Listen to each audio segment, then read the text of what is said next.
नमस्ते, कैसे हैं आप लोग? मैं हूं CS K Agrawal, GST consultant, trainer, speaker, author and faculty. आप हमें व्हाट्सअप कर सकते हैं। And today's topic is e invoice. इस ई इनवॉइस को हम लोग आईआरएन भी बोल रहे हैं, इनवॉइस रजिस्ट्रेशन नंबर। इसको हम लोग क्यूआर कोड भी बोल रहे हैं। तो बेसिकली इसका असली नाम तो या तो क्यूआर कोड कर देना चाहिए या इनवॉइस रजिस्ट्रेशन नंबर आईआरएन कर देना चाहिए, लेकिन वो नाम यूज नहीं किया हुआ। और इंटरेस्टिंगली पूरे एक्ट में आप देखेंगे, सीजीएसटी एक्ट में, तो ई इनवॉइस वर्ड यूज ही नहीं है। उन्होंने अगर कोई वर्ड यूज किया है तो क्यूआर कोड यूज किया है, invoice registration number IRN use किया है, इन क्यूआर कोड करके कोई वर्ड, ई इनवॉइस करके कोई वर्ड यूज नहीं किया है। तो अब इंटरेस्टिंग है ये, तो आगे बताते हैं। लेकिन बोलचाल की भाषा में हम लोग इसको ई इनवॉइस बोलते हैं। जैसे हम लोग ई इनवॉइस बोलते हैं तो लोगों को लगता है कि कंप्यूटर से जो जनरेटेड इनवॉइस है उसको इनवॉइस बोल रहे हैं। बिल्कुल नहीं। तो ई इनवॉइस है क्या, या इनवॉइस रजिस्ट्रेशन नंबर या क्यूआर कोड है क्या? ये बड़ा सिंपल है। गवर्नमेंट ने कुछ वेबसाइट्स बनाई हुई है। उस वेबसाइट में जो आपने इनवॉइस जनरेट किया है, अपने कंप्यूटर से किया है, हैंड रिटन किया, कुछ भी किया हो, वो आप उस इनवॉइस को आप इन गवर्नमेंट के पोर्टल में, जिसको हम लोग इनवॉइस रजिस्ट्रेशन पोर्टल बोल रहे हैं, वहां जाके रजिस्ट्रेशन करवा लीजिए।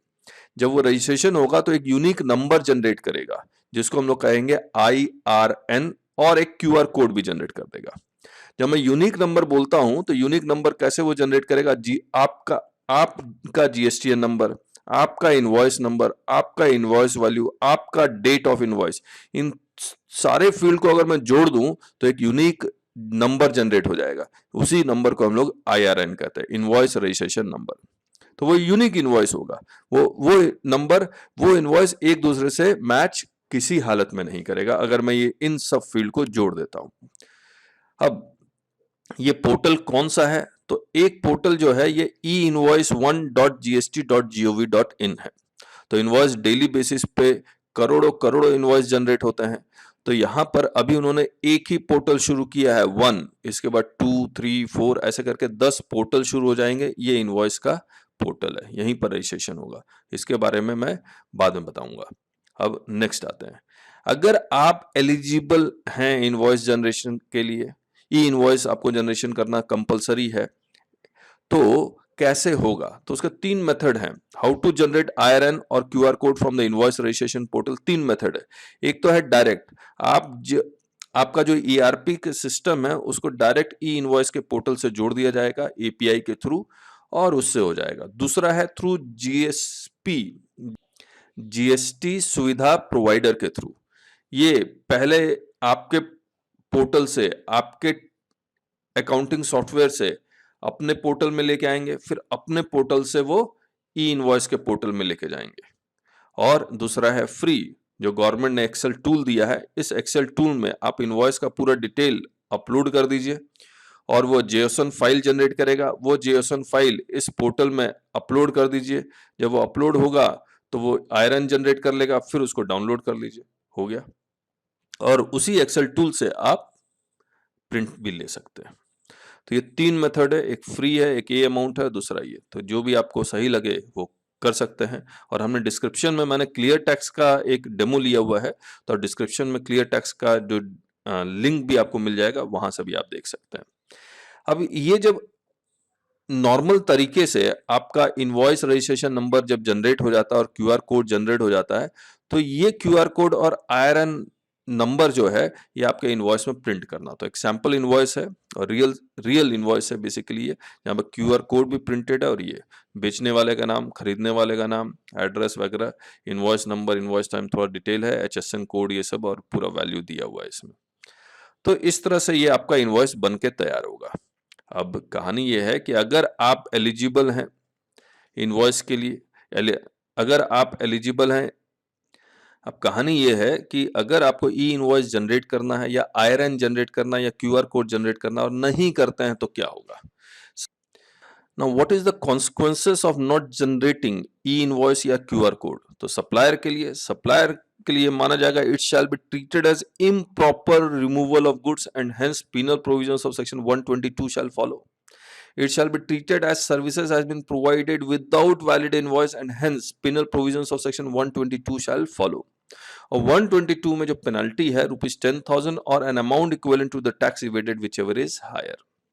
रिसिपिएंट के को क्रेडिट नहीं मिलेगा, और रिसिपिएंट जब अपने पोर्टल में जाएगा तो फ्लैश करने लगेगा कि सर ये जो सप्लायर है इसको तो ई इनवॉइस इशू करना था, लेकिन ये ई इनवॉइस इशू नहीं किया, आयरन जनरेटेड नहीं है, क्यूआर कोड जनरेटेड नहीं है, तो हम आपको इसका आईटीसी नहीं देंगे। सेक्शन 16 सबसेक्शन 2 कहता है the recipient can claim credit on valid invoice, valid document, और ये वैलिड डॉक्यूमेंट नहीं माना जाएगा। करेक्ट है। तो दो supplier who are eligible, who are required to issue e-invoice should issue e-invoice, otherwise आपका रिमूवल प्रॉपर नहीं माना जाएगा, पेनल्टी लगेगी और सामने वाली पार्टी आईटीसी नहीं लेगी। तो अब जो हम लोग पॉइंट पे आ रहे हैं, who are required to issue e-invoice, तो इसका रेफरेंस हमने कुछ कुछ लिया है कि ये सेक्शन हम लोग डिस्कस करेंगे और ये रूल्स डिस्कस करेंगे, तो इसको बस ध्यान में रखिएगा, हम लोग आगे इसका रेफरेंस लेते रहेंगे। अब रूल 48 में रिक्वायरमेंट ऑफ ई इनवॉइस, तो यहां पर इसको मैं पढ़ता हूं, रूल 48 सब रूल 4 पढ़ता हूं आपके लिए। The invoice shall be prepared by such class of registered person, तो हम लोग लीगल पॉइंट डिस्कस कर रहे हैं, इसी लीगल पॉइंट से एफएक्यू भी बन जाएगा, सब कुछ हो जाएगा, तो इसको इंटरप्रेट करना आपको सीखना होगा, तभी होगा। अब देखिए, the invoice shall be prepared by such class of registered person, ये क्लास ऑफ रजिस्टर्ड पर्सन कैसे पता लगेगा, they will be coming out with the notification, जो यहां पर लिखा हुआ है as may be specified in the notification, और ये नोटिफिकेशन है। और नोटिफिकेशन कितने आए हैं, इतने सारे नोटिफिकेशन आए हैं जो हमने यहां पर लिखे हुए हैं। अब वापस आते हैं, the invoice shall be prepared by such class of registered person as may be notified by the government, notified है यानी कि नोटिफिकेशन से गवर्नमेंट नोटिफाई करेगी, on the recommendation of the council by including such particulars content in GST INV 01। ये INV 01 क्या है, ये है इनवॉइस स्कीमा। अब आप ब्लैंक इनवॉइस अपलोड करके इन क्यूआर कोड जनरेट नहीं कर सकते हैं, आपको कुछ फील्ड तो कंपलसरी होगी, वो फील्ड कंपलसरी है। आप जैसे 1 अप्रैल 2021 से HSN कंपलसरी है, अगर आप HSN 6 डिजिट वाला नहीं डालेंगे तो वो रजिस्ट्रेशन करेगा ही नहीं, क्यूआर कोड जनरेट करेगा ही नहीं, तो फेल हो जाएगा। तो यहाँ इनवॉइस स्कीमा दिया हुआ, बहुत सारे फील्ड्स मैंडेटरी हैं, सप्लायर का GSTN नंबर, रिसिपिएंट का GSTN नंबर, इसका एड्रेस, HSN, क्या रेट है, ये सब तमाम चीजें जो रूल 46 में लिखा हुआ कंटेंट ऑफ इनवॉइस जो कंपलसरी है, वो कंपलसरी फील्ड होने चाहिए, तभी आपका क्यूआर कोड जनरेट होगा। अब मैं है ना ई इनवॉइस वर्ड यूज नहीं करूंगा, मैं सिंपली बोलूंगा क्यूआर कोड जनरेट होगा। By including such particulars contained in INV 01 after obtaining an invoice reference number, तो by including such particulars यानी कि इनवॉइस के मैंडेटरी फील्ड होने चाहिए, वो मैंडेटरी फील्ड को आप भरेंगे, मान लीजिए एक्सेल टूल में या क्लियर टैक्स वाले में या किसी और सॉफ्टवेयर में, और उसको अपलोड करना है। After obtaining N invoice reference number by uploading information, वो 10 वेबसाइट है, ये 10 वेबसाइट के नाम दिए हुए, एक से लेकर अभी एक शुरू है, बाकी शुरू नहीं हुआ है। Contained therein on the common goods and service tax electronic portal in such manner and subject to such conditions and restrictions as may be specified in the notification। तो notification class of registered person भी specify करेगा और restrictions और conditions भी बताएगा। अब आगे देखते हैं ये वाला registered person। अब मैं ये हेड नोट अभी नहीं पढ़ूंगा आपके साथ। registered person as a class of registered person who shall prepare invoice in terms of rule 48 sub rule 4 यानी कि ये वाला of the said rules in respect of supply of goods or services or both to a registered person or for exports। अब बड़ा ध्यान से देखिएगा, this registered person will be a class of registered person who will be issuing invoice in terms of rule 48 sub rule 4 of the said rules in respect of supply of goods or services or both। यानी कि अगर ये registered person outward supply करता है goods और services का, किसको, या तो रजिस्टर्ड पर्सन को या फिर एक्सपोर्ट के लिए, तो उसको क्यूआर कोड जनरेट करना कंपलसरी हो जाएगा। तो B2B, अब इसका क्या पता लग रहा है, B2B सप्लाई के लिए क्यूआर कोड कंपलसरी है, या फिर अगर आप एक्सपोर्ट करते हैं तो क्यूआर कोड कंपलसरी है, यही मतलब तो निकल रहा है। अब इसमें कुछ एक्सेप्शंस बनाने लगे, registered person other than special economic zone unit, तो स्पेशल इकोनॉमिक जोन यूनिट को ई इनवॉइस जनरेट करना, क्यूआर कोड जनरेट करना कंपलसरी नहीं है। And those refer to in rule 54 sub rule 2, banking company या इंश्योरर या एनबीएफसी या financial institution को क्यूआर कोड जनरेट करना कंपलसरी नहीं है। ये देखिए 54 1 1A, तो ये 2 3 4 और 4A लिखा हुआ है यहाँ पर। आप देखिए 2 3 GTA, 4 passenger transport services, 4A cinema theatre यानी कि multiplex of the said rules and again whose aggregate turnover in any preceding financial year from 17-18। अगर फ्रॉम 17-18 अगर हटा देते हैं तो उसको हम लोग क्या पढ़ूंगा, whose aggregate turnover in any preceding financial year exceeds 50 crore. अब ये 1 अप्रैल 2021 से कंपलसरी हो रहा है, तो 1 अप्रैल 2021 से किसको ई इनवॉइस इशू करना कंपलसरी है, जिसका turnover in the preceding financial year यानी कि 2021 में या उससे पहले कितना पहले जाएंगे, बोला 17-18, तो 17-18, 18-19, 19-20, 20-21 किसी भी एक फाइनेंशियल ईयर में अगर आपका aggregate turnover exceeds 50 crore and you are doing outward supply of goods और services and to a registered person और फॉर एक्सपोर्ट्स, तो आपको क्यूआर कोड जनरेट करना कंपलसरी है। But if you are a banking company, insurer, NBFC या financial institution, passenger transport services, GTA या फिर cinema theatre, even if your turnover exceeds 50 crore in preceding financial year from 17-18 onwards, then also you need not generate QR code or invoice registration number. Or if you are a special economic zone unit, then also you are not required to generate QR code. लेकिन special economic zone developer को generate करना पड़ेगा। और इसके साथ exception है, commissioner अगर चाहे तो एग्जम्प्ट कर सकता है, और ये एरिया वाइज एग्जम्प्ट होगा। कहने का मतलब अभी कुछ एरिया में ई इनवॉइस जनरेट ही नहीं हो रहा है, तो उसके कारण पोर्टल में कमी आ गई है, पोर्टल हेवी लोड नहीं दे पा रहा है, तो उनको 2 और 3 पे ये वर्किंग कर रहे हैं। जब 2 और 3 खुल जाएगा तो और आसान हो जाएगा। और ये रजिस्ट्रेशन में याद रखिएगा मिली सेकेंड लगता है, जैसे ही आपने बटन दबाया वैसे ही IRN नंबर जनरेट हो जाता है, it does not take time. अब आगे, अब इसके लिए हमने कुछ एग्जाम्पल्स बनाए हैं, बड़े ध्यान से इसको आपने पढ़ लिया, याद कर लिया। अब एग्जाम्पल्स देखते हैं, ये नोटिफिकेशन आप रेफर कर सकते हैं। अब एग्जाम्पल्स देखते हैं। पहला एग्जाम्पल, अब मुझे एक बात बताइए, पहले फिर से आते हैं। Registered person in respect of supply of goods और सर्विसेज और बोथ, 50 करोड़ की लिमिट वो पार कर चुका है और ही इज सप्लाइंग गुड्स और सर्विसेज और बोथ। मान लीजिए I am a firm of advocate and my turnover exceeds 50 crore, तो मैं तो रिवर्स चार्ज में हूं। Then also whether I am required to generate QR code, तो यस, तो इसीलिए हमने लिख दिया registered person weather supply falls in reverse charge और नॉट। तो यहां देखिए eligibility of invoice 1, forward charge है, सप्लायर रजिस्टर्ड पर्सन होना चाहिए, सप्लायर रजिस्टर्ड पर्सन होना चाहिए जिसका aggregate turnover in the preceding financial year exceeded 50 crore, और रिसिपिएंट भी रजिस्टर्ड पर्सन होना चाहिए, रिसिपिएंट भी, क्योंकि यहां पर क्या लिखा हुआ है, टू ए रजिस्टर्ड पर्सन, और इस रिसिपिएंट का टर्नओवर कुछ भी हो उससे कोई फर्क नहीं पड़ता, इसको तो आईटीसी लेना है। तो क्या ई इनवॉइस एप्लीकेबल होगा? Yes, applicable to supplier not to the recipient, applicable to supplier. ना अगर रिवर्स चार्ज में है, रिवर्स चार्ज में, तो supplier is in reverse charge, recipient को टैक्स देना है। सप्लायर जो रिवर्स चार्ज में है इसका aggregate turnover exceeded 50 crore in the preceding financial year from 17-18, तो ई इनवॉइस एप्लीकेबल होगा किसको? सप्लायर को, सप्लायर को, irrespective of the aggregate turnover of the recipient. Reverse charge, supplier unregistered person है, ये रजिस्टर्ड पर्सन है रिसिपिएंट, और इसका aggregate turnover exceeded 50 crore, whether recipient के लिए क्यूआर कोड जनरेट करना कंपलसरी है, तो obviously not applicable to recipient and supplier, क्योंकि रजिस्टर्ड नहीं है इसलिए इसको भी एप्लीकेबल नहीं है, तो नॉट एप्लीकेबल टू सप्लायर और रिसिपिएंट। तो this is our first part. Now second part is eligibility of invoice part 2। Aggregate turnover क्या होता है ये आपने बहुत बार पढ़ा होगा। एग्रीगेट टर्नओवर में taxable supply, exempt supply, non levy supply, ये सब आएगा, लेकिन जो सप्लाई नहीं है शेड्यूल 3 में है वो नहीं आएगा। एक्सपोर्ट आएगा, यस, इंटर स्टेट्स होता है इसीलिए आएगा।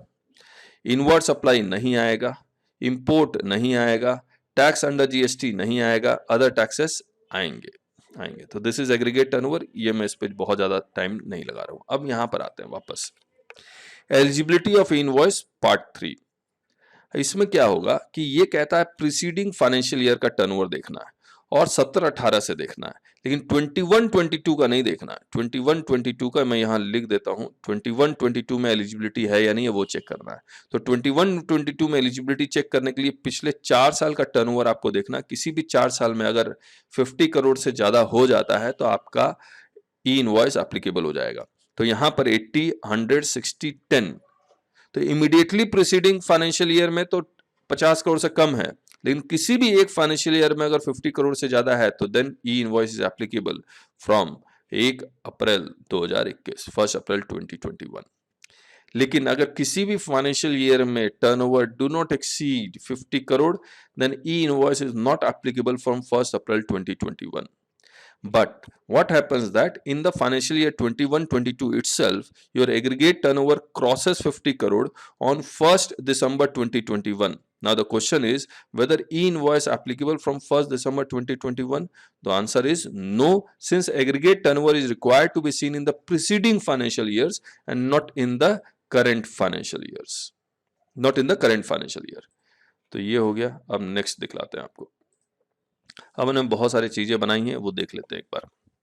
सप्लायर का aggregate turnover exceeds 50 crore, recipient है, nature of supply, type of document, reverse charge, e invoice, iron mandatory. अब देखते हैं यहां पर। Supplier is registered person, recipient is registered person, nature of supply is taxable supply, और type of document can be invoice, credit note, debit note, reverse charge is not applicable. तो whether e invoice is mandatory, yes it is mandatory. Rule एक बार देख लीजिए आप दोबारा से। तो registered person as a whose aggregate turnover this exceeds as a class of registered person who shall prepare invoice in terms of rule 48 sub rule 4 of the said rules. अब देखिए when he is writing he who shall prepare invoice, इसका मतलब bill of supply के बारे में बात नहीं कर रहा है, वो टैक्सेबल सप्लाई के बारे में बात कर रहा है। In respect of supply of goods और services both to a registered person. अब मैं वापस आ जाता हूं उसमें, इसीलिए अब यहां पर देखिए सेकंड वाले में रजिस्टर्ड पर्सन है but he is supplying exempt supply. अगर एग्जेम्प्ट सप्लाई है तो ई इनवॉइस की जरूरत नहीं है क्योंकि he will be generating bill of supply. तो this registered person to registered person, taxable supply, invoice, credit note, debit note, इसी के ऊपर लगेगा। अब रिफंड वाउचर, रिसीट वाउचर और ये इन सब के ऊपर ई इनवॉइस की जरूरत नहीं है because it is not against supply of goods और सर्विसेज। तीसरा देखते हैं registered person to unregistered person, again no e invoice because वहां पर जो रूल 48 सब रूल 4 में लिखा हुआ था registered person to a registered person, therefore e invoice not compulsory. Unregistered person to registered person या अनरजिस्टर्ड पर्सन, लेकिन ये रिवर्स चार्ज में है तो again requirement of e invoice is on to the supplier not to the recipient, therefore इसके ऊपर भी e invoice compulsory नहीं है। फिर registered person like advocates etcetera हमने बता ही दिया, इसके ऊपर ई इनवॉइस एडवोकेट्स एक्सेट्रा को जनरेट करना पड़ेगा। अब आते हैं जीटीए पे। अब अगर आप देखेंगे रूल 48 सब रूल 4 में तो दे हैव एक्सक्लूडेड जीटीए। तो जीटीए चाहे फॉरवर्ड चार्ज में हो या रिवर्स चार्ज में हो, GTA are excluded from generating QR code और ई इनवॉइस। तो जीटीए रजिस्टर्ड हो या अनरजिस्टर्ड हो, रजिस्टर्ड है तो भी नो है, चाहे रिवर्स चार्ज में जाए या फॉरवर्ड चार्ज में जाए, लेकिन जीटीए अनरजिस्टर्ड है तब तो खैर सवाल ही नहीं उठता है, तो भी नो है। और रिसिपिएंट को तो फिर भी नहीं करना है क्योंकि रिक्वायरमेंट सप्लायर के ऊपर है। अब आते हैं हम लोग यहां पर। अब आइए थोड़े से कॉम्प्लिकेटेड केस करते हैं। Registered person aggregate turnover exceeds 50 crore, recipient UIN holder है जो एम्बेसी ये सबको रजिस्ट्रेशन करवाना पड़ता है। तो one registered person issue invoice for UIN holder whether they are required to issue this registered person to e invoice, QR code generate करना पड़ेगा।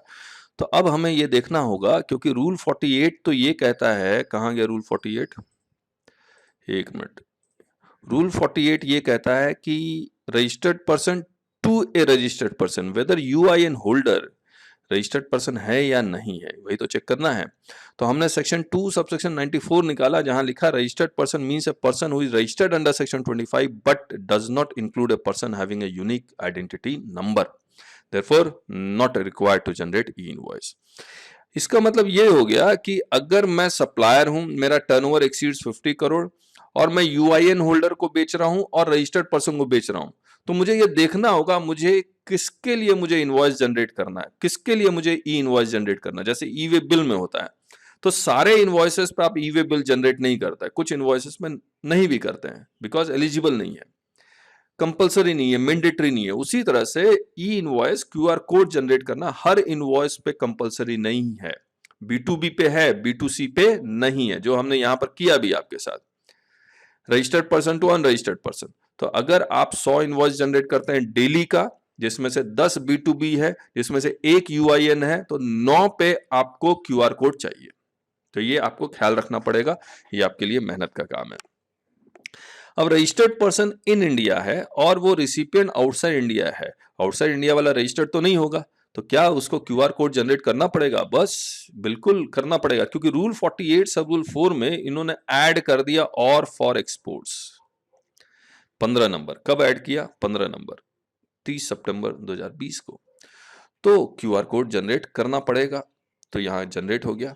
अब एक बात बताइए, registered person outside India export करता है टैक्सेबल सप्लाई या exempt supply? Hello, taxable supply and exempt supply, इसको हम लोग जीरो रेटेड सप्लाई बोलते हैं, एग्जाम सप्लाई को भी जीरो रेटेड सप्लाई बोलते हैं। तो क्यूआर कोड कंपलसरी है। आउटसाइड इंडिया तो in India, again inward supply है, no QR code. Registered person to ISD या पहले ही ये वाला करता है, इनपुट सर्विस डिस्ट्रीब्यूटर को क्या क्यूआर कोड जनरेट करना पड़ेगा?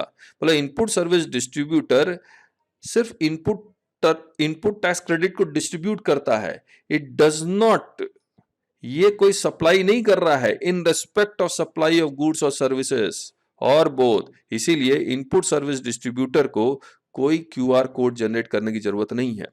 और दूसरी बात, अगर रजिस्टर्ड पर्सन आईएसडी को इनवॉइस जनरेट करता है, it is not against any supply of goods और सर्विसेज और both, it is a concept of cross charge, यहां भी कोई जनरेट करने की जरूरत नहीं है अगर आईटीसी डिस्ट्रीब्यूट हो रहा है तो।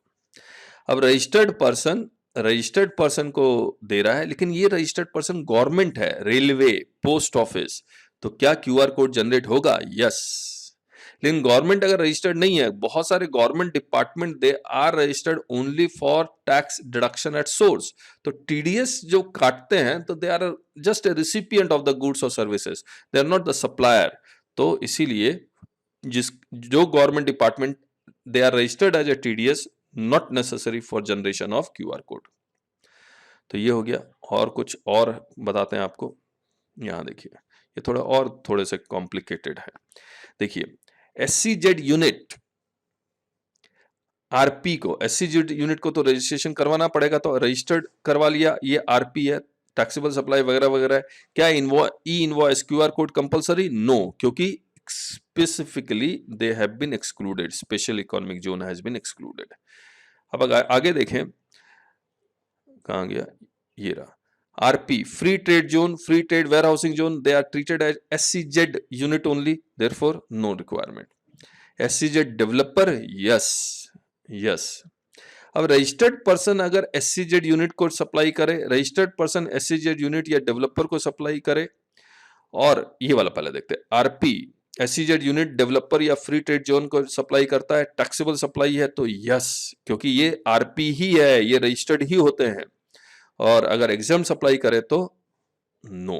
Now why we have written here no? क्योंकि this is not export, they may be zero rated supply but not export. लेकिन क्यों हम लोग ऐसा कर रहे हैं? क्योंकि रूल 48 में एक बार फिर से आते हैं, इन्होंने लिखा और for export, for zero rated supply नहीं लिख रहे हैं, और फॉर एक्सपोर्ट। जब वो और फॉर एक्सपोर्ट लिख रहे हैं तो इसमें टैक्सेबल सप्लाई और एग्जाम सप्लाई दोनों आएगा। अब पार्ट 7 देखते हैं। यहां पर देखिए, banking, insurance company, financial institution and NBFC, इनको हटा दिया गया है, तो नो किया। पैसेंजर ट्रांसपोर्ट सर्विसेज, यानी कि रेल से, वाटर से या एयर से या रोड से, याद रखिएगा, ट्रांसपोर्ट, पैसेंजर ट्रांसपोर्ट सर्विस लिखा हुआ है, इसीलिए ई इनवॉइस नो है। लेकिन अगर एयर कार्गो सर्विस है, रेल कार्गो सर्विस है, कार्गो शिप है, तो ई इनवॉइस कंपलसरी है, तो इसका ख्याल रखिएगा। Cinema theatre no. अब आता है कैंटीन या होटल्स। कैंटीन या होटल्स रजिस्टर्ड पर्सन को द्वारा, यहां आरपी में लिख देता हूं, आरपी, और ये आप पीपीटी आप हमारे वेबसाइट से भी डाउनलोड कर सकते हैं। तो ये आरपी रजिस्टर्ड पर्सन, कैंटीन या होटल है, रजिस्टर्ड पर्सन को सप्लाई कर रहा है, तो ई इनवॉइस कंपलसरी है। रेस्टोरेंट्स यूआरपी को करता है तो नो है, आरपी को करेगा तो यस है। इसके बाद कुछ डॉक्यूमेंट्स है जिसके ऊपर ई इनवॉइस कंपलसरी नहीं है। फाइनेंशियल या वैल्यू क्रेडिट नोट या डेबिट नोट, यानी कि जो जीएसटी क्रेडिट नोट है, जीएसटी डेबिट नोट है, उसके ऊपर ई इनवॉइस कंपलसरी है। लेकिन अदर देन दैट, जिसको हम लोग financial credit note debit note भी बोल सकते हैं या value credit note debit note भी बोल सकते हैं, उसके ऊपर ई इनवॉइस नहीं है। Receipt voucher, refund voucher, consolidated tax invoice या यूआरपी के लिए ही होता है, और रिफंड वाउचर दो बार आ गया, तो इनके ऊपर ई इनवॉइस कंपलसरी नहीं है, because this is not for supply of goods और सर्विसेज और बोथ। अब कुछ एफएक्यू कर लेते हैं। अब गवर्नमेंट ने एफएक्यू इशू किया था 11/11/2020 को, और इसमें मैक्सिमम एफएक्यू के क्वेश्चंस हम लोग कर चुके आपके साथ, मैक्सिमम कर चुके। और कैसे किया? लीगल सिस्टम के थ्रू किया, लीगल लैंग्वेज के थ्रू किया, तो ये हो चुका। लेकिन कुछ एफएक्यू है जो यहां पर नहीं हुआ है। whether e-invoicing is applicable for invoices between two different GSTs under same PAN? Yes, it is applicable, क्योंकि सेक्शन 25 सबसेक्शन 4 इन्होंने अच्छा लिखा ही है, इन्होंने कोट किया ही है, तो इसके कारण एप्लीकेबल है।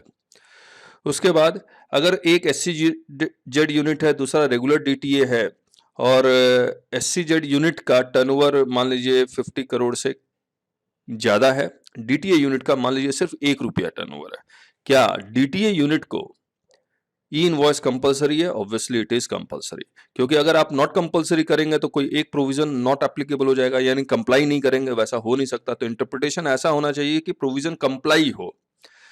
तो वही कहानी लिखी हुई है। However the turnover of DTA unit is below 100 crore, तो मैंने ₹1 बोला, और मान लीजिए 50 करोड़ से भी कम है।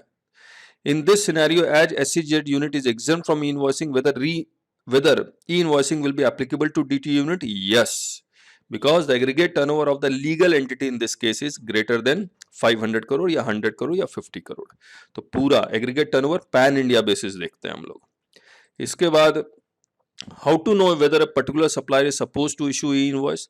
तो आप उसी वेबसाइट में जाएं, और उस वेबसाइट में जाएंगे तो आप जब अपना जीएसटी नंबर लिखेंगे तो अपने आप वो बता देगा वेदर यू आर एलिजिबल और नॉट। और ये एलिजिबिलिटी की क्राइटेरिया ये कैसे करता है? थ्रू 3B का टर्नओवर के बेसिस में। मैं आपको एक बार कुछ एग्जांपल दिखलाता हूं। जैसे ये हमने किया था, तो ये 3B का टर्नओवर के बेसिस पे ये करेगा। तो पॉइंट नंबर 1 में यहां पर तो 3B आ चुका होगा, 17-18 का, 18-19 का, 19-20 का, 20-21 का भी 31 मार्च 21 का 3B, यानी कि मार्च महीने का 3B 20 अप्रैल तक जाएगा। तो ऑब्वियसली ई इनवॉइस में कुछ नहीं लिखा होगा। मान लीजिए इसका टर्नओवर मैं यहां पर 52 करोड़ कर देता हूं, तो ई इनवॉइस के पोर्टल में जाएंगे तो आपका जीएसटी नंबर को एप्लीकेबल नहीं किया हुआ होगा, नहीं किया होगा, अनटिल अनलेस 28 फरवरी तक आपका 50 करोड़ से ऊपर नहीं हो जाता है। लेकिन मान लीजिए 28 फरवरी तक आपका टर्नओवर सिर्फ 40 करोड़ था, और मार्च महीने में 12 करोड़ हो गया। तो ऐसे केस में क्या करना पड़ेगा? आपको उसी ई इनवॉइस के पोर्टल में जाना होगा और अपना ई इनवॉइस की एलिजिबिलिटी एनेबल करवाना पड़ेगा एप्लीकेशन देके। तो ये काम करना पड़ेगा। तो वही चीज लिखा हुआ, the listing of GSTN is solely based on the turnover of GSTR 3B as reported to GST system. It may contain exempt entities or those for whom e-invoicing is not applicable for some other reason. So it may be noted that enablement status on e-invoice portal does not mean that the taxpayer is supposed to do the e-invoicing. If e-invoicing is not applicable to a taxpayer, they need not be concerned about the enablement status and may ignore it. अगर enabled है तो आप ignore कर सकते हैं। Suppose you are SCZ unit, banking है, financial institution है, cinema theatre है, GTA है, तो आप इग्नोर कर सकते हैं। अगर नहीं है तो आपको एनेबल करवाना पड़ेगा। इसके बाद in case of a breakdown in internet connectivity in certain areas will there be any relaxation, तो उस कमिश्नर के पास पावर है जो हम लोग पढ़ चुके हैं। In the current schema, there is no provision to report details of supplies not covered under GST. That is, hotel wants to give single invoice for B2B supply, where the supply includes food and beverages and alcoholic beverages. तो ऐसे case में ये FAQ कह रहा है कि अलग अलग बिल बना के कीजिए, separate invoice. इसके बाद can I amend details of reported invoice for which IRN has already been generated? Amendment possible है GSTR 1 में, GSTR 1 में। और ये अगर अमेंडमेंट करते हैं, मान लीजिए ये अमेंडमेंट किस तरह का अमेंडमेंट, मान लीजिए आपके इनवॉइस में अमाउंट लिखा हुआ है टैक्सेबल वैल्यू 1 लाख, आपने गलती से 10 लाख करके आयरन भी जनरेट कर लिया। ऐसे केस में ये इनवॉइस का आप अमेंडमेंट कर सकते हैं GSTR 1 में जाके, लेकिन आयरन वहीं का वहीं रहेगा। और ये चेंज अगर करेंगे तो प्रॉपर ऑफिसर को फ्लैग ऑफ कर दिया जाएगा। Next, can IRN invoice reported to IRP be cancelled? Yes, cancel होगा, वो भी फुल्ली। जैसे आप नॉर्मल इनवॉइस कैंसिल कर सकते हैं, वैसे IRP का भी इनवॉइस कैंसिल कर सकते हैं अगर QR कोड जनरेट हो चुका है, but within 24 hours, but within 24 hours, फिर उसके बाद कैंसिल नहीं होगा।